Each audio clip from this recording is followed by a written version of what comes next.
안톤, 우리 되도록 아무것도 남기지 말고 가자.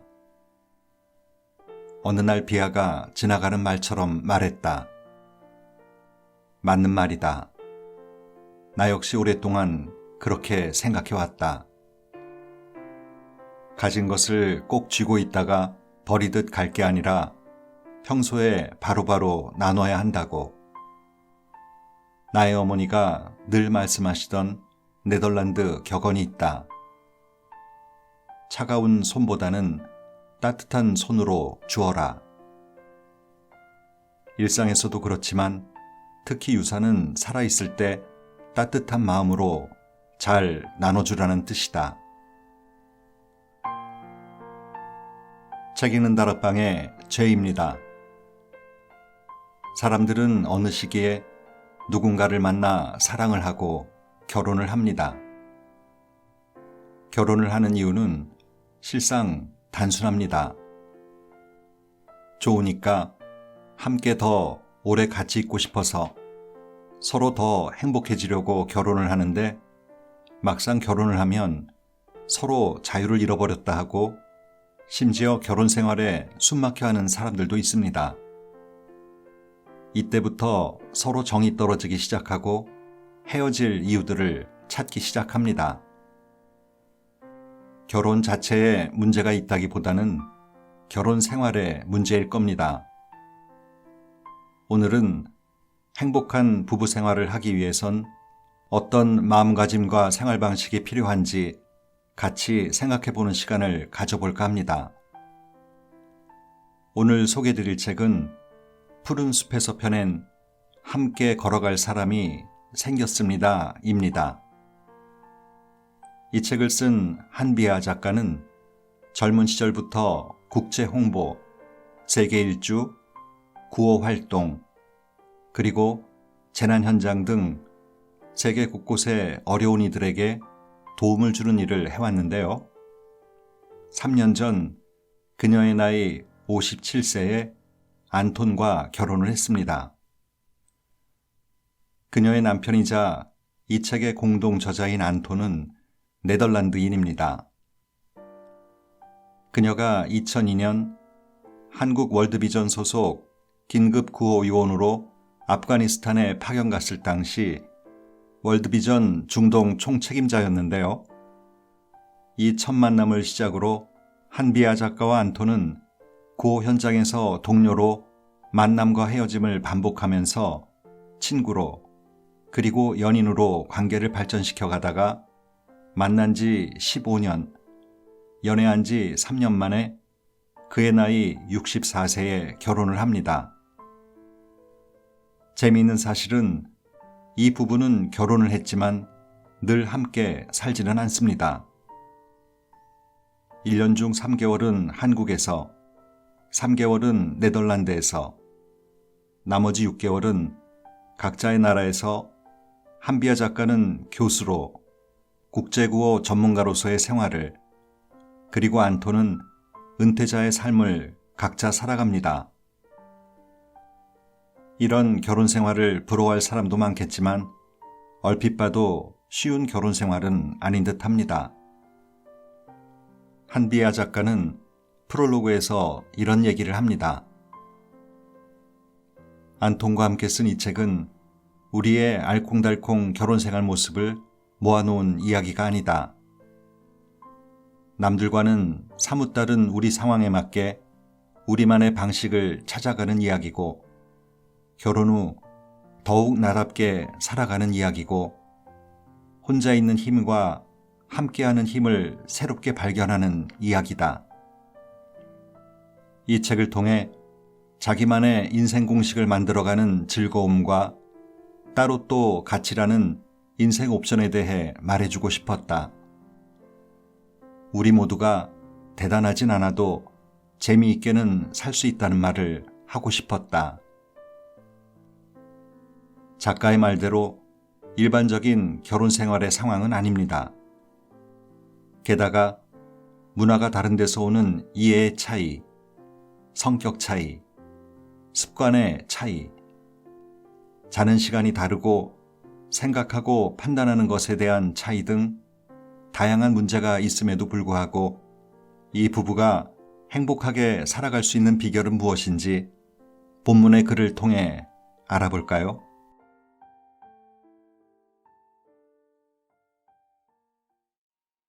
우리는 서로에게 시간을 투자한다. 안톤. 비아와 나는 항상 같이 지내지는 않기 때문에 만날 때마다 허니문이 다시 시작되는 기분이다. 2년 전까지만 해도 비아가 암스테르담에서 내릴 때나 내가 인천 공항에 도착할 때면 걱정이 앞서곤 했다. 서너 달이나 떨어져 있었는데 다시 만나도 우리는 여전히 같은 느낌일까? 혹시 마음이 식었으면 어떡하지? 같이 지내면서 비아가 내 단점을 보고 실망하면 어쩌지? 나 역시 그렇다면 어쩌나? 비행기가 이륙하는 순간부터 이런 걱정을 하다가 인천공항 입국장에서 비아의 활짝 웃는 모습을 보는 순간 모든 염려와 긴장은 눈 녹듯 사라진다. 그리고 혼잣말이 절로 나온다. 아, 비아다. 이게 꿈은 아니겠지? 지금 생각해보니 그건 좋은 걱정이었다. 서로를 향한 호기심과 긴장감, 서로에 대한 헌신과 신뢰, 책임감 등 커플 생활의 필수 요소들이 작동한다는 것을 방증하니까 말이다. 그런 염려와 긴장이 있기에 만나면 매 순간이 소중하게 느껴지는 것이라고 생각한다. 떨어져 있을 때 서로를 몹시 그리워해서일까? 만났을 때 생기는 웬만한 갈등은 그냥 넘어가거나 쉽게 풀린다. 소소한 이견이 없는 건 아니지만 한 번도 크게 다퉈본 적이 없다. 비아가 57세, 나는 64세. 나 자신과 상대방에게 너그러울 수 있는 나이에 연애를 시작해 결혼해서 그런 것 같다. 물론 하루 종일 같이 있다 보면 우리도 사소한 일로 감정 상하는 일이 생기곤 한다. 커플 생활에선 말하기도 민망한 사소한 것들이 쌓이고 증폭되어 심각한 문제로 변하는 경우가 대부분이다. 이걸 잘 아는 우리는 일상의 평화를 위해 같이 있을 때 꼭 지켜야 할 2가지 원칙을 만들었다. 녹색 소파 대화와 오전 10시 전 부정적인 얘기 금지다. 평소에도 많은 얘기를 하지만 특히 고민거리가 생겼거나 하고 싶은 말이 있으면 담아두지 않고 어떻게든 시간을 내서 대화를 한다. 한 번은 저녁 7시부터 새벽 1시까지 장장 6시간 동안 쉬지 않고 얘기한 적도 있다. 생각해보니 5년 전 연인으로 불광동 집에 처음 온 날 시차도 잊은 채 이 녹색 소파에서 늦게까지 얘기를 나누었는데 그 전통이 지금까지 이어지고 있는 거다. 이제는 소파에만 앉으면 둘 다 절로 말이 술술 나오는 걸 보면 이 낡은 녹색 소파가 우리 부부에게는 보물 중에 보물이다. 대화가 많을수록 갈등은 적어지는 법. 이렇게 우리는 평화로운 커플 생활을 위해 엄청난 시간을 서로에게 기꺼이 투자하고 있다. 오전 10시 전 부정적인 얘기 금지는 비아가 제안하고 둘이서 합의한 원칙이다. 비아는 부정적인 말은 자석처럼 부정적인 에너지를 끌어들이고 긍정적인 에너지를 앗아간다고 굳게 믿는다. 그래서 꼭 해야 할 말이 있더라도 하루를 시작하는 아침에는 부정적인 말이나 상대방을 기분 나쁘게 하는 말을 하지 않는다. 오랫동안 그렇게 해온 탓에 노력하지 않아도 저절로 그렇게 되는 것 같다. 심지어 아침부터 별 이유 없이 생글생글 웃으며 춤도 춘다. 믿거나 말거나. 아직 이런 연습이 안 된 내가 문제다. 나는 타당하거나 필요하다고 판단하면 언제든 누구에게든 있는 그대로 말해야 한다고 생각하고 실제로 그렇게 말할 수 있는 사람이다. 예를 들면 이렇다.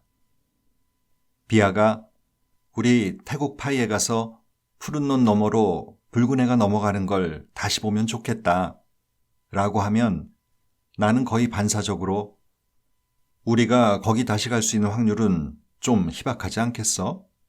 갈 때도 많은데 라는 말이 나오려고 한다. 그러나 순간 마음을 고쳐먹고는 이렇게 말한다.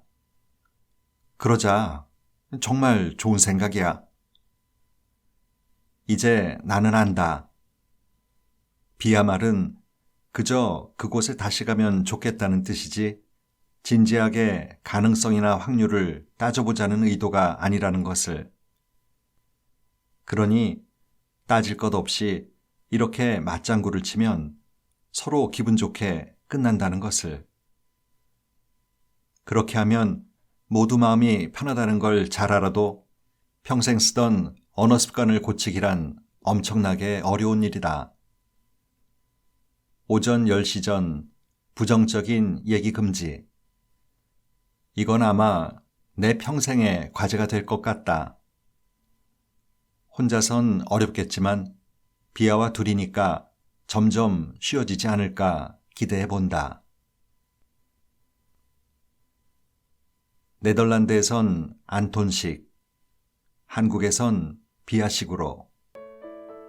비아. 이제 4일. 아니, 딱 100시간 남았네. 문자와 영상통화에만 의지하는 따로의 시간이 지나고 드디어 함께의 시간이 오면 너무나 좋다. 만나기 4, 5일 전부터는 시간 단위로 계산해서 카운트다운을 한다. 나는 그가 한국에 올 때마다 매번 처음인 양 몹시 들뜬다.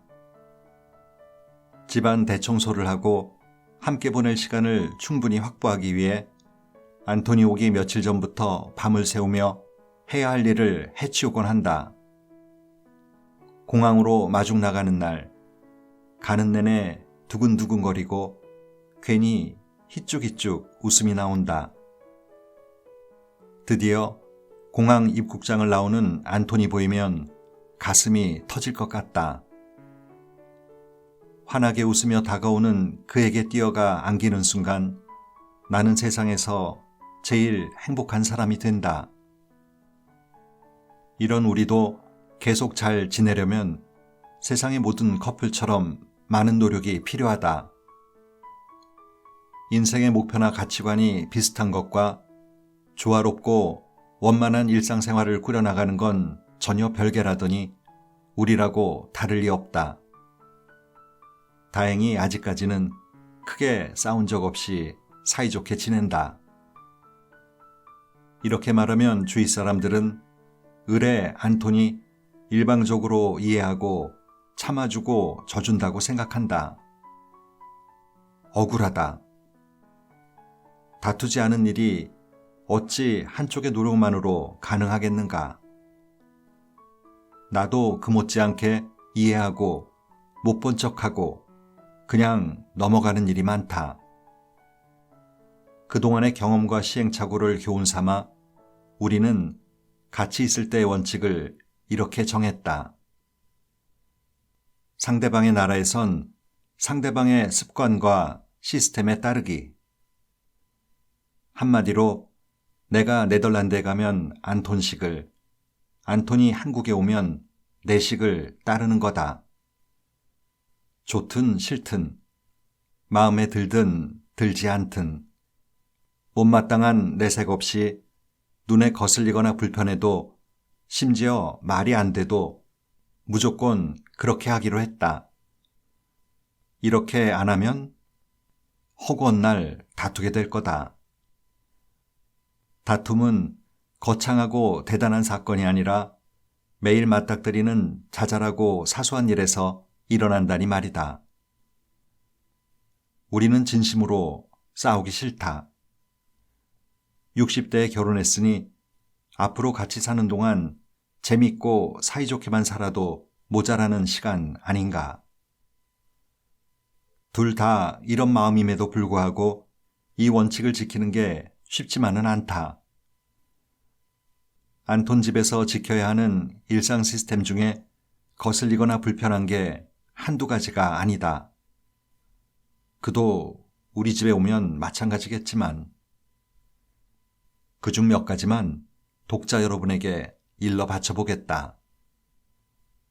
첫째, 안톤은 욕실 세면대 아래 서랍장에 온갖 수건을 다 넣어둔다. 처음 네덜란드에 가서 깜짝 놀랐다. 어머, 수건이 왜 여기 있어? 햇볕 잘 들고 바람 잘 통하는 선반위에 놓으면 항상 뽀송뽀송할 걸 왜 이 구석에 놓고 꿉꿉하게 쓰는 거야? 참고로 나는 덜 마른 수건 냄새를 병적으로 싫어한다. 매일 아침 저녁 쓰는 수건 관리법이 이렇게 다르니 어쩜 좋은가. 이래서 미리 합의한 원칙이 필요하다. 아무리 못마땅해도 네덜란드에 왔으니 안톤 시스템을 따라야 한다. 하지만 나도 입이 있으니 딱 한 번 정색을 하고 내 의견을 말했다. 수건을 통풍 안 되는 곳에 보관하면 축축해지면서 냄새도 나고 위생에도 안 좋으니 선반을 달아 거기에 놓자고 말이다. 서랍장 많은데 선반이 꼭 필요해? 그는 도대체 뭐가 문제인지 잘 모르는 것 같다. 그 후로는 인내심을 발휘해 수건에 대해서는 입을 꾹 다물고 있다. 대신 나는 수시로 볕 잘 드는 뒷마당에서 수건을 뽀송뽀송하게 말려 구수한 햇볕 냄새까지 나게 해서 쓰고 있다. 어때? 촉감과 냄새가 훨씬 좋지? 물으면 그는 잘 모르겠는데? 한다. 아니, 어떻게 그 하늘과 땅만큼 큰 차이를 모른단 말인가? 아무래도 그의 이 습관은 오래 갈 것 같다. 둘째, 안톤은 의자 위에 무엇을 올려놓거나 걸쳐놓지 않는다. 의자에 사람이 앉고 물건은 바닥에 놓는 거란다. 어머, 그런 법은 언제 누가 만들었을까?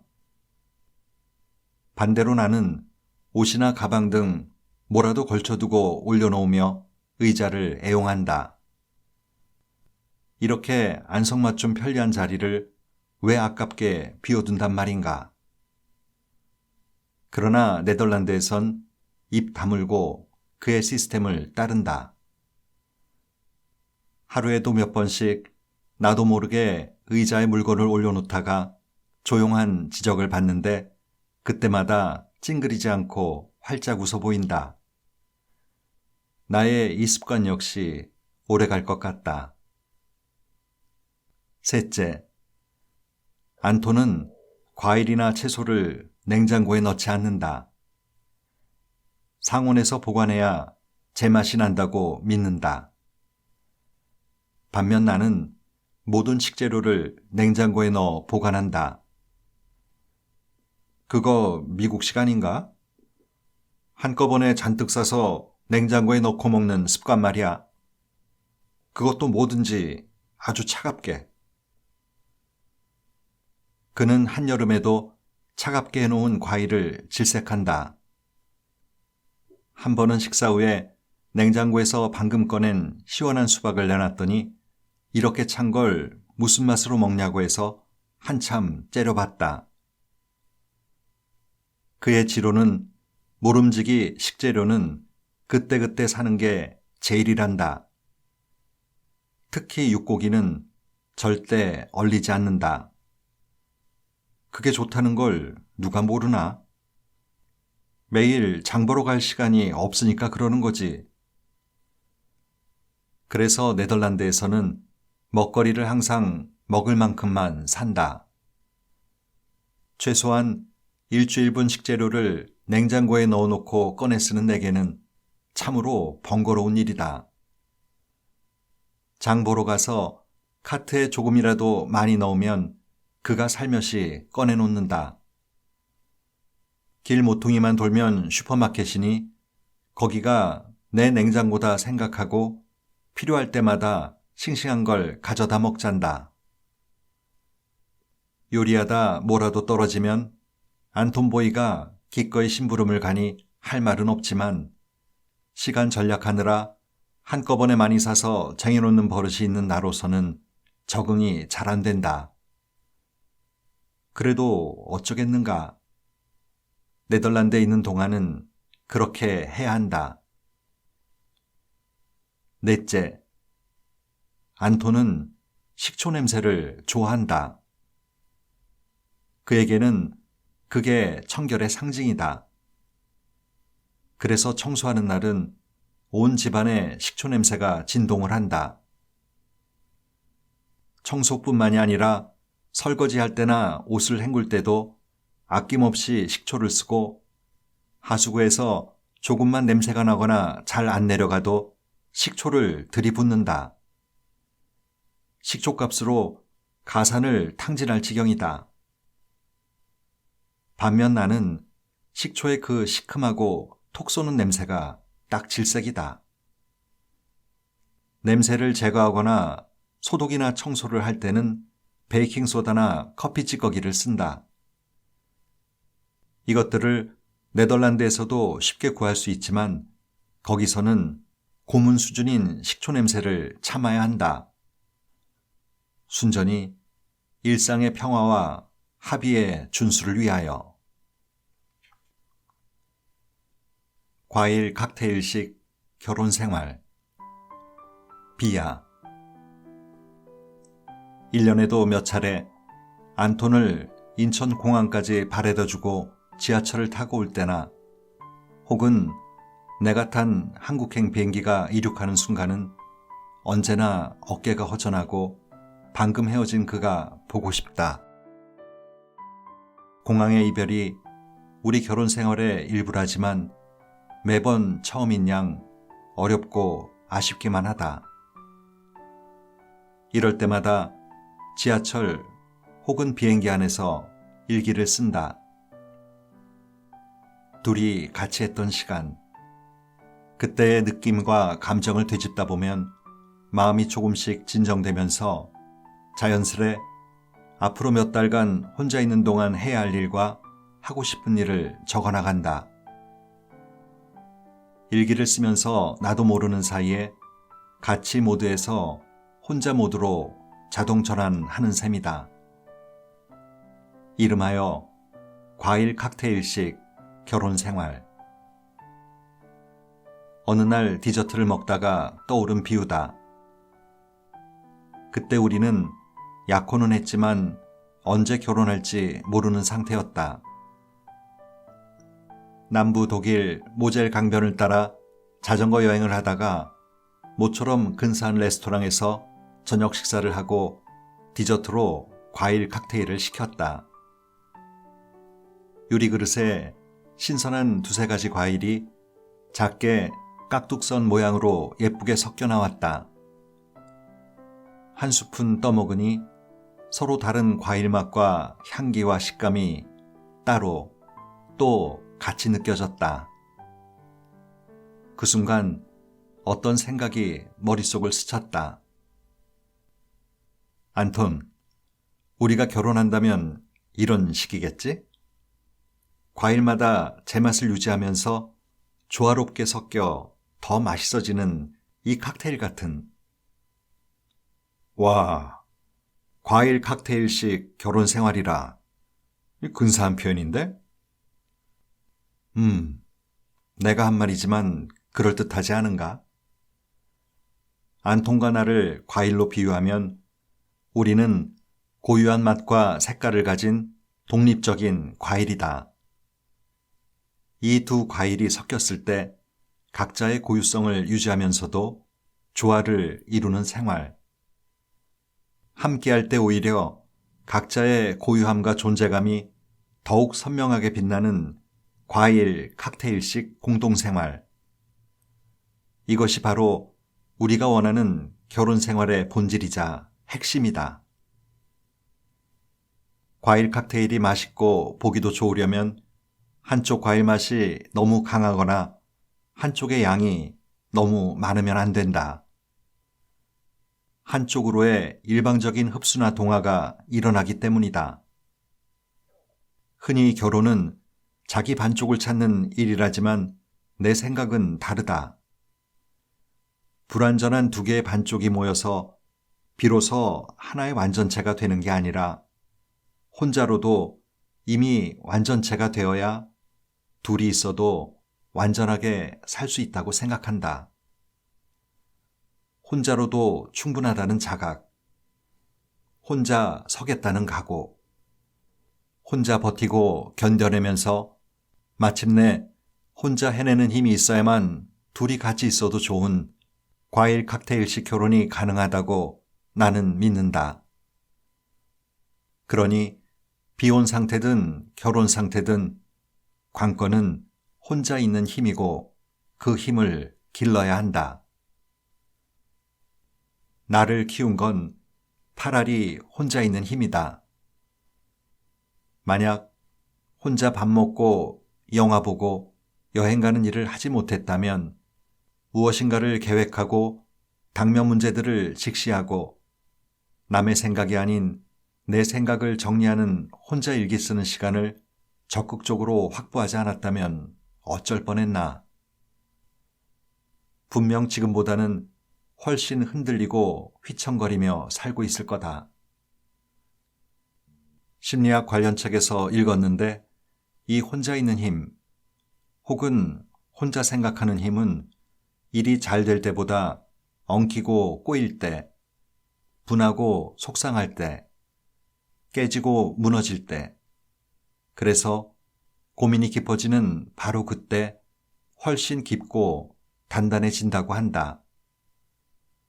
그래서 나는 힘든 일을 당하면 내 뿌리가 더 깊이 내려가는 시간이구나 생각한다. 혼자 있는 힘이 세질수록 견디는 힘, 버티는 힘, 비교하지 않는 힘도 따라서 강해지기 마련이라니 힘든 시간이야말로 고강도 훈련 시간임이 분명하다. 결혼 3년 차. 나는 어느 때보다도 나답게 살고 있다. 과일 칵테일 안에서 내 고유한 맛과 색깔을 지키는 동시에 안톤 덕분에 그것들이 더욱 선명하게 드러나기 때문이다. 앞으로도 나는 혼자 있는 힘을 키우면서 살 거다. 그래야 둘이 있는 힘이 더욱 단단해지고 풍성해질 거라고 믿기 때문이다. 외부 밧줄은 언제든 사라진다. 비야. 외부 밧줄이 모두 사라진다면 무엇이 당신을 지탱해 줄 것인가? 얼마 전 가볍게 읽고 자려던 책에서 느닷없이 날카로운 질문이 튀어나왔다. 순간 가슴이 송곳으로 찔린 듯 따끔했다. 읽던 책을 무릎 위에 올려놓고 눈을 감았다. 나는 뭐라고 답할 수 있을까? 불현듯 이런 이미지가 떠올랐다. 푸른 벌판에 아름드리 나무 한 그루가 위풍당당하게 서 있다. 이 나무가 이렇게 서 있는 건 위아래서 당겨주는 밧줄 덕분이었지만 다른 나무들은 그 나무를 몹시 부러워했다. 그 나무도 그걸 당연히 여기며 우쭐했다. 그것도 잠시 단단하던 밧줄들이 갑자기 하나둘 흔들리다 끊어진다. 당당하던 나무는 속수무책으로 휘청거리는데 하는 사이에 마지막 밧줄마저 끊어져 나간다. 그 순간 나무는 힘없이 고꾸라지고 만다. 그제야 다른 나무들은 알게 된다. 그 나무에는 스스로를 지탱하는 뿌리가 없었다는 것을. 등골이 서늘했다. 다시 책을 펴 소리내어 그 문장을 읽어보았다. 이 질문에 머뭇거리지 않고 답할 수 있다면 얼마나 좋을까. 일기장을 꺼내 이 생각 저 생각 끄적이다가 아예 일기장 맨 앞장에 이 질문을 크게 써넣었다. 외부 밧줄이 모두 사라졌을 때 무엇으로 나를 지탱할 것인가?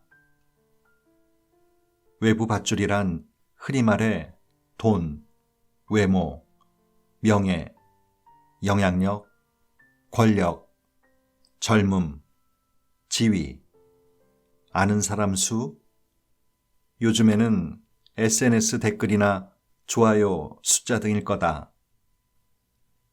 한국과 같은 초경쟁 사회에서는 누가 뭐래도 돈은 많을수록, 외모는 매력적일수록, 영향력은 클수록, 지위가 높을수록 외부 밧줄은 더 튼튼하다.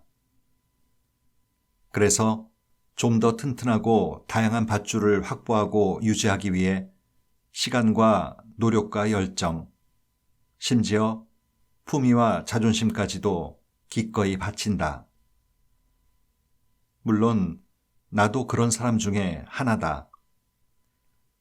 내 책을 읽고 내 강연을 듣는 사람이 많을수록, 인세나 강연료를 많이 받을수록, 중요한 결정을 할 때 내가 한 얘기가 도움이 되었다는 사람들을 많이 만날수록, 각종 국내외 회의에서 내 의견이 많이 반영될수록, 혹은 꿈도 꾸지 않던 중요한 자리에 적임자로 제안을 받았을 때, 길에서 사람들이 알아보고 반가워할 때 나는 외부 밧줄의 굵기와 단단함을 느끼며 뿌듯해한다.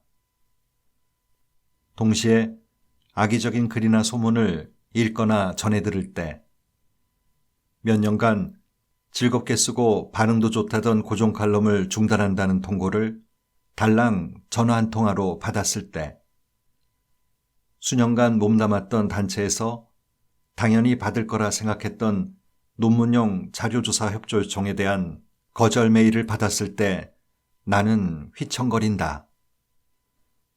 날 지탱하던 외부 밧줄이 느슨해지거나 끊어졌기 때문이다.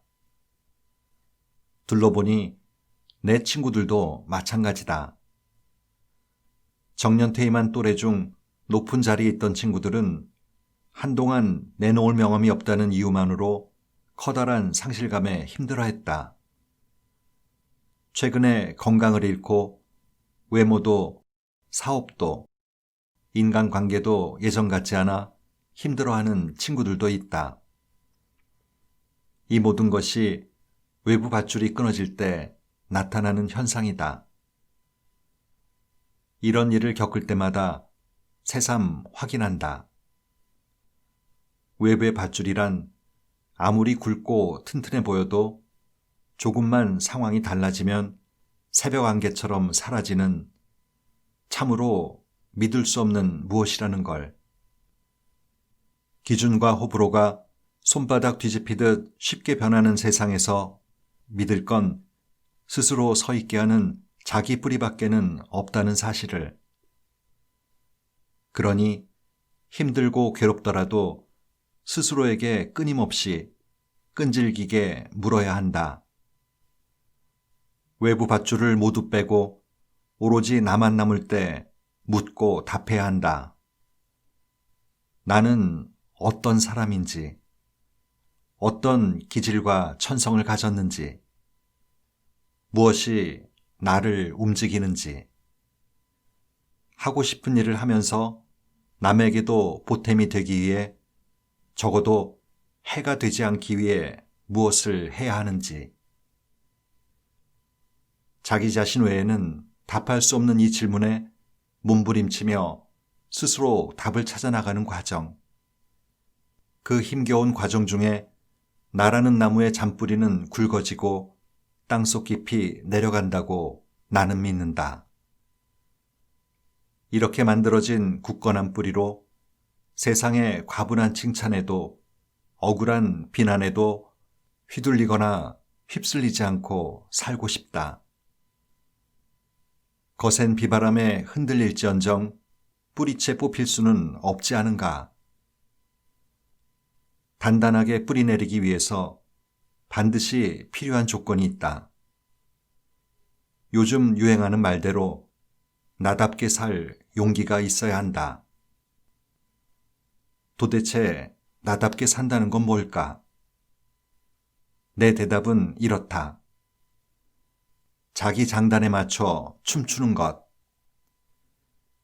남의 것이 아무리 멋져 보여도 자기의 흥과 호흡에 맞지 않으면 그 장단에 춤추기가 힘들고 버겁기만 하다. 잠깐은 그럴 수 있어도 평생 이 장단은 아닌데 하면서 살 수는 없는 법이다. 그러니 남의 눈치가 아니라 내 눈치를 봐야 한다. 어떻게 하든 내 장단을 찾아내서 그에 맞춰 내 춤을 춰야 한다.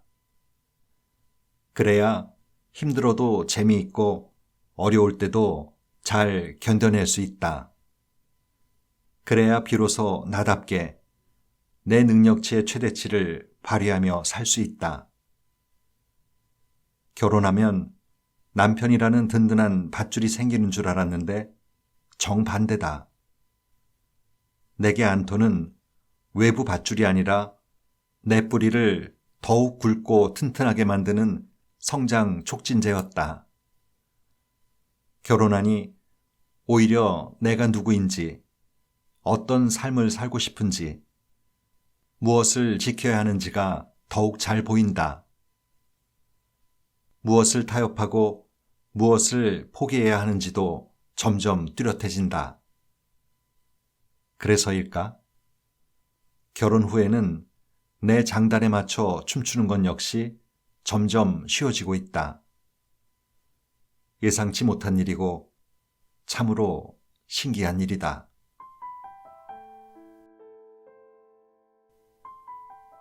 배우자는 님 이전에 남입니다.